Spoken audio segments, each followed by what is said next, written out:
Hello viewers, and welcome to a look at something completely different on the channel. Just now and again I like to play these little retro style games. This is on the Xbox One. It's called Spectra, futuristic racing game as they call it. Something with a sort of retro dated feel to it, but I really like the visual approach. Got some awesome music. Basically all you do is travel down this never-ending road.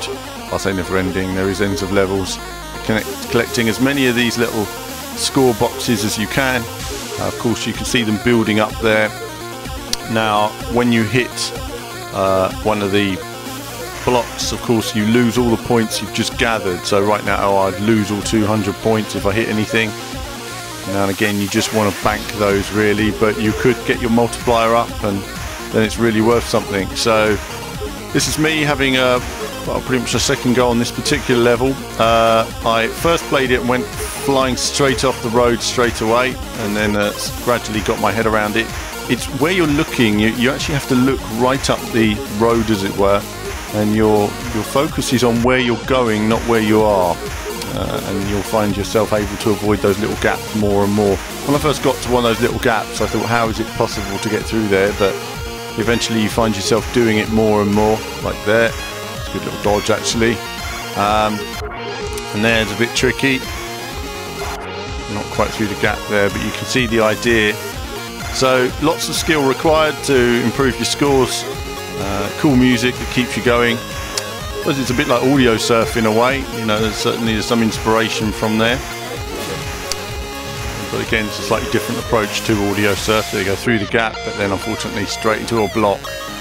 Typical. So how do you play it? Well, obviously you can use the sticks, but I actually found it easier to play with a D-pad. So if I were you, I'd use the D-pad. It uses a sort of digital control rather than analog, so you just kind of knock it along a little bit. Now the game consists of 10 different tracks, and they get faster and harder as the game goes on.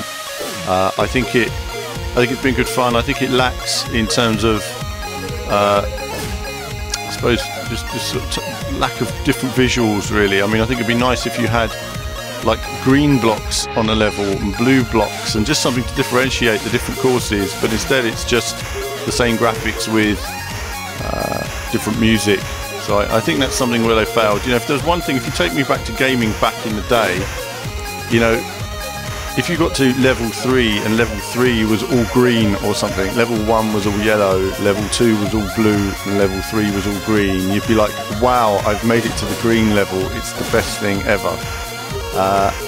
And it's a shame they haven't managed to capture that sort of mindset that we had many years ago on these style of games, because it was simple things. I mean, R-Type on the Amstrad literally just had a few colours, but when I got to level 5, the red level, you know, it was a real achievement. It was green, it was red and green.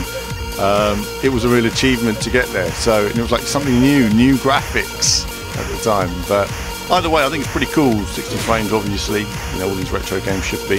Just such a shame that my Xbox Live library, that I still play my Xbox 360 more than my Xbox One, because they haven't converted the live arcade games. You know, no excuse why Microsoft couldn't do it. Disgrace that they haven't really, because digital products like that should be converted.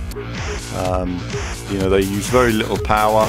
They shouldn't be difficult to emulate, and Microsoft just couldn't be bothered. You know, that's the way I see it with these games companies. They should think ahead. But either way, that was my little rant. That's a bit of Spectra, and there'll be more from me very soon.